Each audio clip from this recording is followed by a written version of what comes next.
Hello, good evening everyone. Welcomes to all of you on my YouTube channel, Biology Foundation by Gunjan Sharma. Today we talk about the third chapter of 12th class,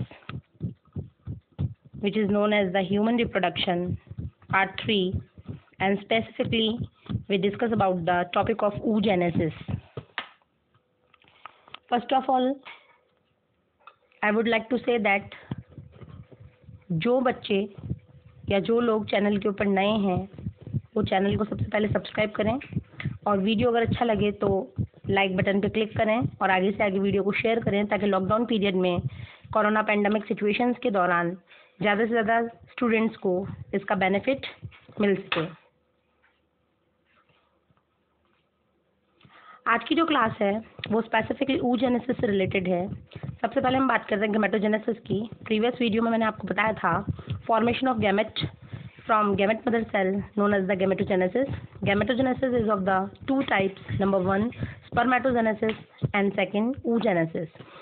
Spermatogenesis was discussed in earlier videos and now we discuss about the oogenesis process. The process of formation of a mature female gamete is called oogenesis. जो mature female gamete होता है जिसको हम ओवा या ovum के नाम से जानते हैं, उसका फॉर्मेशन जो प्रोसेस है उसकी फॉर्मेशन की वो प्रोसेस ही क्या कहलाती है? oogenesis कहलाती है, which is different from spermatogenesis. और बहुत सारे कारणों में ये जो oogenesis है वो स्पर्मेटोजेनेसिस से बहुत ही ज़्यादा डिफरेंट होती है। सबसे पहला जो बेसिक फीचर इसमें ये है कि ये जो oogenesis की प्रोसेस है ये बहुत लॉन्ग लास्टिक होती है in compare to spermatogenesis. Second, इसकी जो ग्रोथ फेज होती है वो स्पर्मेटोजेनेसिस से बहुत ज़्यादा लॉन्ग ड्यूरेशन की होती है। oogenesis initiated during the embryonic development stage. ये oogenesis जो है ये फीमेल के अंदर स्टार्ट कब होता है? तो जब फीमेल अपने एम्ब्रियो कंडीशंस में होती है या फीमेल अपने एम्ब्रियोनिक डेवलपमेंट में होती है, उसी दौरान उस फीमेल की बॉडी में oogenesis की प्रोसेस स्टार्ट हो जाती है। जबकि स्पर्मेटोजेनेसिस जो होता है वो किसी भी ह्यूमन मेल के अंदर आफ्टर दैट प्यूबर्टी स्टार्ट होता है। तो ये बेसिक सा डिफरेंस है कि मेल के अंदर spermatogenesis after that puberty start होगा एंड फीमेल में oogenesis की प्रोसेस उसकी अर्ली एम्ब्रियोनिक स्टेजेस में ही स्टार्ट हो जाएंगी। When a couple of million gamete mother cell called oogonia are formed within each fetal ovary. और जैसा कि हमने देखा था स्पर्मेटोजेनेसिस में स्पर्मेटोगोनियाज बनते हैं, तो वैसे ही यहाँ भी कपल जो है मिलियन गैमेट मदर सेल्स यानी बहुत ज़्यादा संख्या में गैमेट मदर सेल्स बनेंगी जिनको कहते हैं oogonia। और ये जो बनेगी वो फेटल ओवरी में, फेटल का मतलब ये फेटल जो वर्ड है वो फीटस से लिया गया है। जो फीटस की जो ओवरी होती है उसको कहते हैं फेटल ओवरी। और जो फेटल ओवरी में ये जो oogonia बनेंगी वो कौन से डिवीजन से बनेगी? आपको पता है कि जब ग्रोथ होनी होती है तो हम कौन से डिवीजन की बात करते हैं? माइटोटिक की, mitotic division. No more oogonia are pre form and added after the birth. और जैसे ही उस पर्टिकुलर बेबी चाइल्ड का या बेबी गर्ल चाइल्ड का बर्थ होगा तो after that birth no oogonia are form, ना तो बनेगी ना ही ऐड होंगी। These cells start division and enter into prophase 1। जैसे ये oogonia बनी इन्होंने डिवीजन स्टार्ट किया और वो एंटर हो गई प्रोफेज 1 में। अब बात आती है कौन से डिवीजन में एंटर हुई होंगी? मियोसिस में। थोड़ा सा हम 11th क्लास को रिकॉल कर लेते हैं। Meiosis is a division in which single parent cell convert into 4 daughter cells and chromosome number become half. Meiosis division is divided into two subgroups, meiosis first and meiosis second. Meiosis first has the 4 special stages: prophase 1, metaphase 1, anaphase 1, telophase 1. Vice versa, meiosis second has also 4 stages: prophase 2, metaphase 2, anaphase 2, telophase 2. तो यहाँ पर हम क्या कह रहे हैं? हम यहाँ पर ये कह रहे हैं कि जो सेल्स हैं, जो oogoनियाज हैं, वो डिवीजन को स्टार्ट करती हैं और एंटर हो जाती हैं प्रोफेज 1 में। और प्रोफेज 1 जो होता है वो होता है मियोटिक डिवीजन 1 का and get temporary arrested at the stage. और इसी में एंटर होकर इसी में वो टेम्पररी क्या हो जाती हैं? अरेस्ट हो जाती हैं। और जब ये इस तरीके की कंडीशन में आ जाती हैं तो इनको oogonia नहीं कहकर इनका एक नया टर्म लागू हो जाता है, एक नया इनकी टर्मिनोलॉजी हो जाती है। और वो टर्मिनोलॉजी जो होती है वो होती है प्राइमरी oocytes, यानी oogonia किस में कन्वर्ट हो गई है? प्राइमरी oocytes में। वापस से ध्यान देकर समझिए कि जब फीमेल जो है वो अपने अर्ली एम्ब्रियोनिक स्टेज में है तो फेटल ओवरी के अंदर माइटोसिस डिवीजन होने के कारण से oogonia अपने नंबर को इंक्रीज करके मिलियन नंबर में कन्वर्ट हो जाती हैं।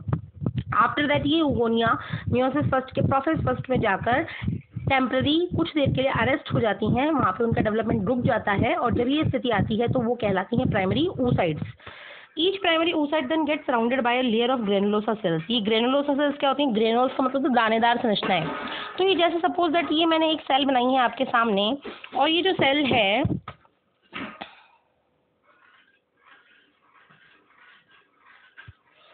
मैंने आपके सामने एक सेल बनाई, ये सपोज दैट, और इस सेल के ऊपर अगर मैंने ग्रेन्यूल्स की एक लेयर बना दी, तो इस सेल के ऊपर क्या हुआ? ग्रेनुलोसा सेल्स की एक लेयर बन गई, और जैसे ही एक लेयर बनेगी, सिंगल लेयर बनेगी, उसको हम कहेंगे प्राइमरी फॉलिकल, यानी प्राइमरी oocyte कन्वर्ट हो जाएगी प्राइमरी फॉलिकल्स में। तो ये जो प्राइमरी फॉलिकल यहाँ पर मेंशन किया हुआ, उसके स्ट्रक्चर कुछ इस तरीके से होती है। वापस से देखिएगा, ये जो प्राइमरी oocyte है, ये प्राइमरी oocyte कुछ इस तरीके की हैं, और प्राइमरी oocyte के ऊपर कौन सी सेल्स आ जाती हैं? Granulosa cells. ग्रेनुलोसा सेल्स जैसे ही इसके ऊपर कवरिंग बनाती हैं, तो वैसे सिंगल लेयर बनने के कारण ये जो बन जाती हैं, वो क्या बन जाती हैं? Primary follicle. A large number of these follicle degenerates during the phases from birth to puberty। अब फीमेल एम्ब्रियोनिक स्टेजेस से आगे आगे अपने डेवलपमेंट को स्टार्ट करती है, और स्टार्टिंग करते हुए वो आती है प्यूबर्टी तक। तो जैसे ही फीमेल प्यूबर्टी तक पहुंचती है, तो इन प्राइमरी जो साइट्स हैं, प्राइमरी जो oocytes हैं, उनमें बहुत ज़्यादा सेल्स क्या हो जाती हैं? डीजनरेट हो जाती हैं, लॉस्ट हो जाती हैं। और आफ्टर दैट प्यूबर्टी आते आते सिर्फ और सिर्फ कितनी प्राइमरी oocytes बनती हैं? 60,000 to 80,000 oocytes बनती हैं, बचती हैं। और इन्हीं oocytes के थ्रू मेनार्के से लेकर मेनोपॉज तक उनका जो सेक्सुअल रिप्रोडक्शन या सेक्सुअल स्टेजेस होती हैं, वो कंटिन्यू रहती हैं। Primary follicle are left in each ovary. The primary follicle gets surrounded by more layer of granulosa cells and a new theca and are called secondary follicle. Name second, suppose that ये primary oocyte है, primary oocyte के ऊपर single layer बनी granulosa cells की, तो single layer बनते ही ये क्या हो गया? Primary follicle. एक लेयर और अगर बन जाएगी इसके ऊपर, तो ये क्या बन जाएगा? Secondary follicle. तो ये जो प्राइमरी फॉलिकल था, ग्रेनुलोसा सेल्स के एग्रीगेट होने के कारण अब किस में कन्वर्ट हो गया? सेकेंडरी फॉलिकल में। The secondary follicle soon transform into tertiary follicle with characterised by a fluid filled cavity called antrum. Next क्या होगा? यहाँ पर दो चीजें इंपॉर्टेंट है। सबसे पहला तो 1 मार्क का क्वेश्चन ये पूछ लिया जाता है कि write the specific feature of the tertiary follicle. Tertiary follicle का स्पेशल फीचर लिखिए। तो presence of a fluid filled cavity which is known as the antrum, it is the special feature of the tertiary follicle. Next इसके structure की बात की जाए, तो ये जो टर्शरी जो हमारा फॉलिकल होगा, वो कुछ इस तरीके से होगा। इसमें एक तो कैविटी होगी जो कहलाती है एंट्रम, और इसके ऊपर 3 लेयर्स बनेंगी ग्रेनुलोसा सेल्स की। तो 3 लेयर बनने के कारण ये क्या कहलाएगा? टर्शरी फॉलिकल कहलाएगा। It is at this stage the primary oocyte within the tertiary follicle grow in size and complete its first meiotic division। अब हम पहली वाली बात पे वापस आते हैं। हमने कहा था कि प्राइमरी oocyte जो है, या जो oogonia सेल्स हैं, वो meiotic फर्स्ट के प्रोफेज फर्स्ट में जाकर अरेस्ट हो जाती हैं, और वो वहाँ पे प्राइमरी oocyte कहलाती हैं।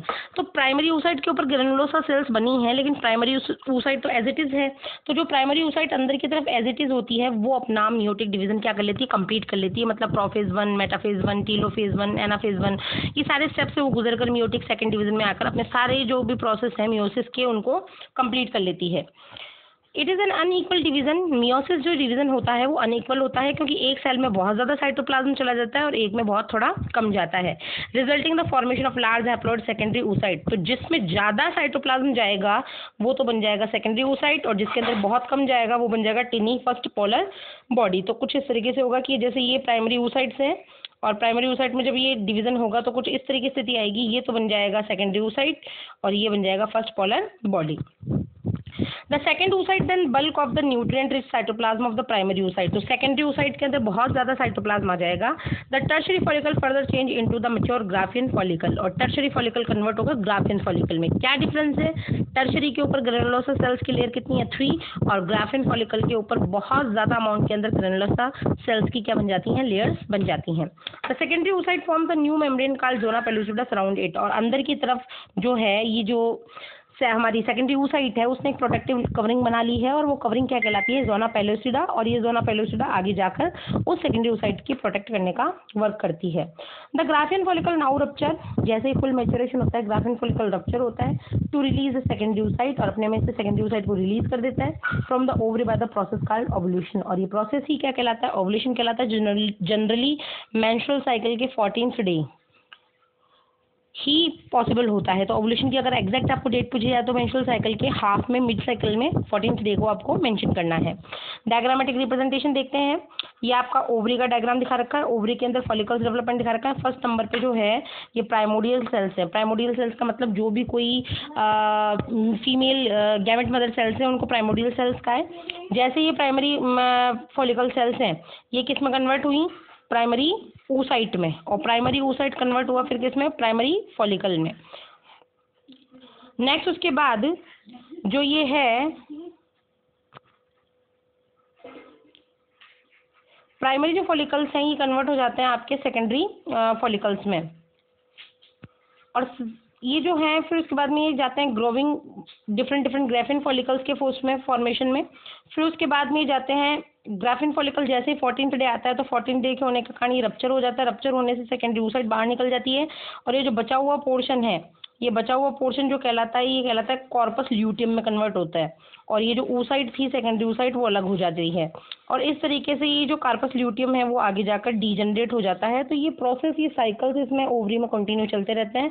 ये सारे साइकिल्स कहलाते हैं oogenesis साइकिल, oogenesis की प्रोसेस, oogenesis के इवेंट्स। नेक्स्ट अगर हम इसको फ्लो चार्ट की फॉर्म में देखें तो ये वही बात है, प्राइमोडियल जर्म सेल यानी ओवा मदर सेल्स हैं। उसके बाद में oogoनियम है, oogoनियम 2n यानी डिप्लॉइड है। फिर ये प्राइमरी oocyte यानी ये भी डिप्लॉइड है, उसमें मियोसिस होते ही ये हैप्लॉइड बनेगा, उसमें सेकेंडरी oocyte और फर्स्ट पोलर बॉडी, और उसके बाद में ये ओवम और ये आपके सेकेंड पोलर बॉडी। तो इस तरीके से oogenesis की प्रोसेस कंप्लीट होगी। नेक्स्ट उसके बाद हम बात करते हैं मेंस्ट्रुअल साइकिल की। मेंस्ट्रुअल साइकिल क्या होता है, किस तरीके से आता है, तो डायग्रामेटिक रिप्रेजेंटेशन हम थोड़ा बाद में देखेंगे, उसके पहले हम थोड़ा सा जनरल डिस्कशन करते हैं। The reproductive cycle in the female primates is called menstrual cycle. सबसे पहली बात आती है कि प्राइमेट्स क्या होता है। तो जो मैमेलिया क्लास है उसके दो सब क्लासेस, उसके जब दो सब ग्रुप बनाए वो थे प्राइमेट और नॉन प्राइमेट। जिनके अंदर मेंस्ट्रुअल साइकिल आता है वो कहलाते हैं प्राइमेट्स, और जिनके अंदर ऑयस्ट्रस साइकिल आता है वो कहलाते हैं नॉन प्राइमेट्स। ये सारी बातें मैंने फर्स्ट चैप्टर में आपके साथ में डिटेल में डिस्कस की थी। जो बच्चे चैनल के ऊपर नए हैं वो प्रीवियस वीडियोस को देखकर यहाँ से अपनी क्वेरी को क्लियर आउट कर सकते हैं। तो जो प्राइमेट्स हैं वो प्राइमेट्स जो होते हैं वो 3 होते हैं, ऐप, मंकी, गिब्बन और ह्यूमन बीइंग में आता है। तो इन प्राइमेट्स में जो रिप्रोडक्टिव साइकिल होता है वो मेंस्ट्रुअल साइकिल के फॉर्म में आता है। The first menstruation begins in puberty and is called menarche. यहाँ से 1 मार्क का क्वेश्चन इंपॉर्टेंट है कि जो सबसे पहले बार मेंस्ट्रुअल साइकिल आएगा प्यूबर्टी में 13 से 14 साल की उम्र में, उसको हम कहेंगे menarche. In human female menstruation is repeated at an average interval of 28 to 29 days, and the cycle of events starting from one menstruation till the next one is called the menstrual cycle. human female के अंदर ये जो process है, ये जो cycle है, repeat होता है हर 28 से 29 दिन के बाद, और ये जो इवेंट्स हैं जब एक जगह से स्टार्ट होकर दूसरे साइकिल के बीच तक के जो इवेंट्स हैं वो पूरे होते हैं मेंस्ट्रुअल साइकिल में। यानी एक पीरियड से लेकर दूसरे पीरियड के जितने भी इवेंट्स हैं तो वो कहलाएंगे menstrual cycle. One ovum is released during the middle of each menstrual cycle. The cycle starts with the menstrual phases when the menstrual flow occurs on its last 3 to 5 days. तो सबसे पहली बात आती है कि हर महीने ओवरी से कितना ओवम निकलेगा, सिंगल। और जो इसका साइकिल है मेंस्ट्रुअल साइकिल, वो स्टार्ट होने की जो पहली फेज है वो आपको याद रखनी है। पहली फेज क्या होती है, मेंस्ट्रुअल साइकिल, जिसके अंदर मेंस्ट्रुअल फ्लो निकलता है, और ये फ्लो जो निकलता है वो निकलता है 3 to 5 डेज तक। The menstrual flow result due to breakdown of endometrial lining. अब ये फ्लो क्यों आता है, ये ब्लड फ्लो क्यों निकलता है, तो ये ब्लड फ्लो होता है एंडोमेट्रियम की जो लाइनिंग थी। व्हाट इज द एंडोमेट्रियम, मैंने आपके साथ में जब फीमेल रिप्रोडक्टिव ऑर्गन डिस्कशन किए थे तो वहाँ पे हमने देखा था कि यूट्रस की जो लाइनिंग है वो 3 लेयर से मिलकर बनी हुई होती है। Outer most perimetrium, middle myometrium and inner most endometrium. मैंने वहाँ पर भी मेंशन किया था कि ये जो एंडोमेट्रियम है इसके थ्रू मेंस्ट्रुअल साइकिल में मतलब ये जो है मेंस्ट्रुअल साइकिल में हेल्प करता है। तो ये जो एंडोमेट्रियम की लाइनिंग है ये रप्चर होगी, यूट्रस की लाइन रप्चर होगी, उसकी ब्लड वेसल्स रप्चर होंगी, और ये सारे के सारे लिक्विड ब्लड के फॉर्म में वजीना के थ्रू बाहर आएंगे। इसी को कहा जाएगा मेंस्ट्रुअल फ्लो, जो कितने दिन तक होगा, 3 से लेके 5 दिनों तक। Menstruation only occurs if the release ovum is not fertilised. यहाँ पर ये मोस्ट इंपॉर्टेंट बात है कि मेंस्ट्रुएशन तभी आएगी जब फर्टिलाइज एग जो है वो क्या नहीं हुआ, फर्टिलाइज ना हुआ हो। Lack of menstruation may be indicative of pregnancy. अगर किसी की मेंस्ट्रुएशन नहीं आता तो मतलब वो इंडिकेशन है किसका, प्रेगनेंसी का, कि वो फीमेल क्या हो रही है, प्रेग्नेंट हो रही है। However it may also be caused due to some other underlying causes. लेकिन इसके और भी कई काजेज हो सकते हैं, जैसे कि स्ट्रेस है, स्ट्रेस लेने से, अत्यधिक मात्रा में तनाव लेने से, हार्मोनल इम्बैलेंस बढ़ने के कारण मेंस्ट्रुअल साइकिल कभी कभी स्टॉप हो जाता है। And poor health, in case अगर फीमेल की पुअर हेल्थ है एनीमिया की शिकार है, ब्लड की कमी है, तो भी ये स्थिति देखने को मिलती है। The menstrual phase is followed by the follicular phase. तो सेकंड जो फेज आएगी वो होगी फॉलिकुलर फेज। नाम से ही आपको पता लग रहा है इसमें फॉलिकल्स क्या होंगे, डेवलप होंगे। तो सबसे पहले स्टार्टिंग करेंगे हम प्राइमरी oocyte से, फिर बनाएंगे प्राइमरी फॉलिकल, फिर वापस सेकेंडरी फॉलिकल, टर्शियरी फॉलिकल और finally Graafian follicle. During these phase the primary follicle in the ovary grow to become fully mature graphene follicle and the simultaneously the endometrium of uterus regenerate through proliferation। तो ये graphene follicle तक तो बात आपको समझ में आई। उसके बाद में क्या कह रहा है लाइन कि इसके साथ साथ एंडोमेट्रियम अपने आप को क्या करती है, रीजनरेट करती है। किसके द्वारा? प्रोलिफेरेशन के द्वारा। What is the proliferation? Cells multiply होकर जब अपनी ग्रोथ करती हैं तो उसको कहते हैं प्रोलिफेरेशन। पहले वाले मेंस्ट्रुएशन फ्लो में तो क्या हुआ था, एंडोमेट्रियम झड़ गई थी, रप्चर हो गई थी। अब वहां पे एंडोमेट्रियम को ये नहीं पता कि फर्टिलाइज जो एग है उसका फ्यूचर क्या होगा, वो फर्टिलाइज होगा या अनफर्टिलाइज हो रहेगा। तो अगर वो ये सोच के चलती है कि अगर एग फर्टिलाइज होगा तो अपने आप को क्या करके रखती है, रीजनरेट करके रखती है, अपने टिश्यूज पर डेवलप करके रखती है, ताकि फर्टिलाइज एग वहां पर क्या हो सके, अटैच हो सके और प्रेगनेंसी क्या हो सके, स्टार्ट हो सके। The changes in the ovary and uterus are induced by changes in the level of the pituitary and ovarian hormone। ये सारे जो बदलाव हैं किसी भी फीमेल में दो प्रकार के हार्मोन से आते हैं। पहला होता है पिट्यूटरी और दूसरे होते हैं ovarian hormone. The secretion of gonadotropins LH and FSH, ये हमने पहले भी बात की है कि जो हाइपोथैलेमस होता है वो gonadotropin releasing hormone GnRH secrete करता है। ये GnRH जो है वो किसके ऊपर जाता है, पिट्यूटरी के ऊपर, और पिट्यूटरी सिक्रेट करती है गोनाडोट्रोपिन्स को, और वो दो होते हैं, एक तो होता है LH और एक होता है FSH। Increase gradually during the follicular phase and simultaneously follicular development. तो FSH और ये LH बनते जाएंगे और इनके कारण फॉलिकुलर सेल्स के अंदर क्या होती जाएगी, बढ़ोतरी होती जाएगी। As well as secretion of oestrogen by growing follicles. और ये जो फॉलिकल्स हैं जैसे कि प्राइमरी हैं, सेकेंडरी हैं, टर्शरी हैं, ये फॉलिकल एक हार्मोन निकालते जाएंगे, उस हार्मोन का नाम होता है एस्ट्रोजन। ये पहला फीमेल सेक्स हार्मोन है जो डेवलपिंग फॉलिकल्स के थ्रू सिक्रेट किया जाता है। Both LH and FSH attain a peak level in the middle of cycle about 14th day. 14वां दिन आते आते मेंस्ट्रुअल साइकिल का LH और FSH अपने कंसंट्रेशन में इतना इंक्रीज कर लेते हैं, rapid secretion of LH leading to maximum level during the mid cycle called LH surge. और LH का जो पूरा मिड सेशन तक आते आते जिसका लेवल इंक्रीज हो जाता है, तब ये प्रोसेस कहलाती है LH सर्ज। ये एक्टिविटी जो कहलाती है LH surge. Induces rupture of graphene follicle. और जैसे ही LH सर्ज होता है, LH का अमाउंट बढ़ता है, ग्राफिन फॉलिकल क्या हो जाता है, rupture, and thereby release of the ovum. और ओवम ओवरी को छोड़कर बाहर निकल जाता है और ये प्रोसेस कहलाती है ओवुलेशन। तो एक मार्क्स में पूछा जाता है ओवुलेशन कब होगा, मिडल ऑफ द साइकिल यानी अबाउट 14th डे पे ये होगा। और किस कारण से होगा, तो वो होगा LH सर्ज के कारण। थर्ड फेज जो आती है वो होती है ovulatory phase, is followed by the luteal phase. तो ओवुलेटरी फेज तो हमने पढ़ी ली अभी। फोर्थ फेज हम बात कर रहे हैं ल्यूटियल फेज की। तो ल्यूटियल फेज क्या होती है, during which the remaining part of the Graafian follicle transform as the corpus luteum. तो चौथी फेज जो है ल्यूटियल फेज, उसमें क्या होगा कि जो ग्राफिन फॉलिकल था जिसमें से oocyte बाहर निकल गई, तो बचा हुआ ग्राफिन फॉलिकल कन्वर्ट हो जाता है आपके इसमें कार्पस ल्यूटियम में, और ये फेज कहलाती है ल्यूटियल फेज। तो थोड़ा डायग्राम को देख लेते हैं पहले जो हमने पीछे छोड़ा था। इस डायग्राम में आपको ये सारी चीज़ें बता रखी हैं। तो देखिए इसमें कि फर्स्ट जो 0 से 4 यानी 3 to 5 डेज के बीच में ये तो मेंस्ट्रुएशन फेज दिखा रखी है। उसके बाद में आपको इस सेकंड फेज में बता रखा है फॉलिकुलर फेज, यानी फॉलिकल्स डेवलप होते दिखाई दे रहे हैं। थर्ड फेज में ओवुलेशन जिसमें LH सर्ज होने के कारण ओवम बाहर निकल गया। और जो फोर्थ स्टेज थी ल्यूटियल फेज, उसमें आपको कार्पस ल्यूटियम बनते हुए भी दिखाई जा रही है और डीजनरेट होती हुई भी दिखाई जा रही है। नेक्स्ट यहाँ पर हमने अलग अलग हार्मोन में भी देखने हैं। ये पूरी यूट्रस की लाइनिंग है। तो जब मेंस्ट्रुएशन फेज आती है तब तो यूट्रस की लाइनिंग क्या हो जाती है, रप्चर हो जाती है। फॉलिकुलर फेज में धीरे धीरे बढ़ती है और फाइनली ल्यूटियल फेज में ये बहुत ज़्यादा बढ़ जाती है। तो ये है एंडोमेट्रियल साइकिल, ये है पिट्यूटरी एंड ओवेरियन हार्मोन। तो पिट्यूटरी के दो हार्मोन निकलते हैं, एक तो निकलता है LH और एक निकलता है FSH। तो LH कहाँ पर ज़्यादा हो रहा है, कहाँ पर कम, ये आपको ग्राफ फॉर्म में यहाँ से दिखा रखा है।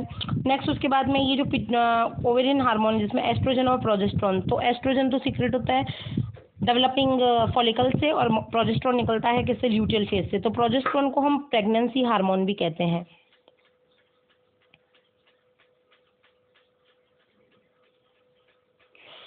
जिन फीमेल्स में प्रेगनेंसी हार्मोन 9 मंथ तक निकलता रहता है, सीक्रेट होता रहता है, उनकी प्रेगनेंसी नॉन स्टॉप कंटिन्यू रहती है और एक हेल्दी बेबी का बर्थ होता है। लेकिन अगर बीच में किसी रीज़न से प्रोजेस्टेरोन का ये सिक्रेशन रुक जाए तो जो मैच्योर बेबी था वो अनमेच्योर कंडीशन में ही बॉडी के बाहर रिलीज हो जाता है, या फिर हम ये कह सकते हैं कि उस लेडी का जो प्रेगनेंसी थी वो अबॉर्ट हो जाती है या एबॉर्शन उसका हो जाता है। तो अगर हमें प्रेगनेंसी को कंटिन्यू करना है तो प्रोजेस्टेरोन का अमाउंट हमारी बॉडी में बहुत ही ज़्यादा अमाउंट में बैलेंस रहना चाहिए, इसीलिए ये प्रेगनेंसी हार्मोन भी कहलाता है।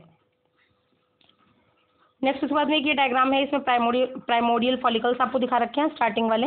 उसके बाद में ये प्राइमरी फॉलिकल बना यानी सिंगल लेयर बनी, ये दिखाई थी मैंने आपको डायग्राम बना के। डेवलपिंग फॉलिकल यानी कि ग्राफिन फॉलिकल, इसके अंदर एंट्रम कैविटी आपको दिखा रखी है टर्शरी में। और फिर उसके बाद में टर्शरी के बाद में आपका ग्राफिन फॉलिकल बिल्कुल मैच्योर होकर तैयार हो चुका। ग्राफिन फॉलिकल में एलएच सर्ज होने के कारण जो ऊ साइड थी वो बाहर आ गई, ये क्या रह गया आपका, ये रह गया graphene follicle.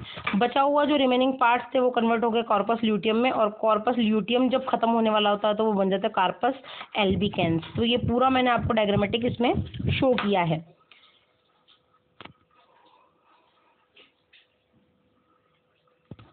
The corpus luteum secret large amount of progesterone. Most important, her competition में पूछा जाता है प्रोजेस्टेरोन का सिक्रेशन कहाँ से होगा, कॉर्पस ल्यूटियम से, which is essential for maintenance of the endometrium. और ये किसके लिए है, एंडोमेट्रियम को हमेशा बनाकर रखने के लिए, यानी प्रेगनेंसी को बनाकर रखने के लिए।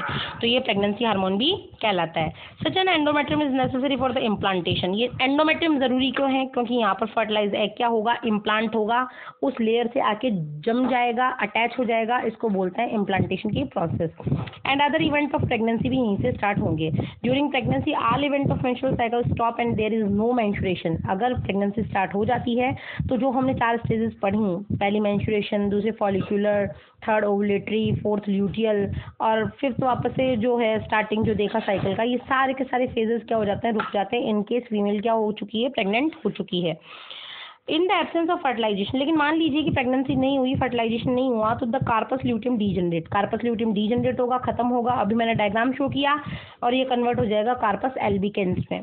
This cause disintegration of endometrium. इसी कारण से प्रोजेस्टेरोन तो बनेगा नहीं, प्रोजेस्टेरोन नहीं बनेगा तो एंडोमेट्रियम को कौन बचाएगा, एंडोमेट्रियम भी रप्चर होगी और लीडिंग टू मेंस्ट्रुएशन, और वापस से क्या आ जाएगी, मेंस्ट्रुएशन आ जाएगी, मार्किंग अ न्यू साइकिल, और इस तरीके से एक नया साइकिल स्टार्ट हो जाएगा।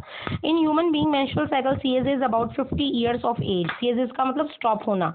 एक ह्यूमन फीमेल की बात करें तो ये नेचुरल फॉर्म में कब स्टॉप होगा, 50 ईयर के अप्रॉक्स या 45 to 50 के approx, that is term as the menopause, और वो कंडीशन कहलाएगी मेनोपॉज। तो स्टार्टिंग होना तो कहलाता है मेनार्के और दी एंडिंग होना कहलाता है मेनोपॉज।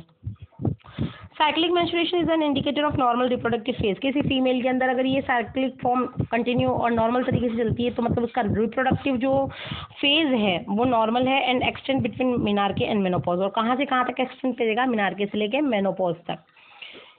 तो ये मेंस्ट्रुअल साइकिल का एक वापस से डायग्राम दिखाया मैंने इसमें आपको, तो यहाँ से आपको ज़्यादातर क्लियर होगा। 1 to 7 डेज क्या होता है, अनइवन ब्लीडिंग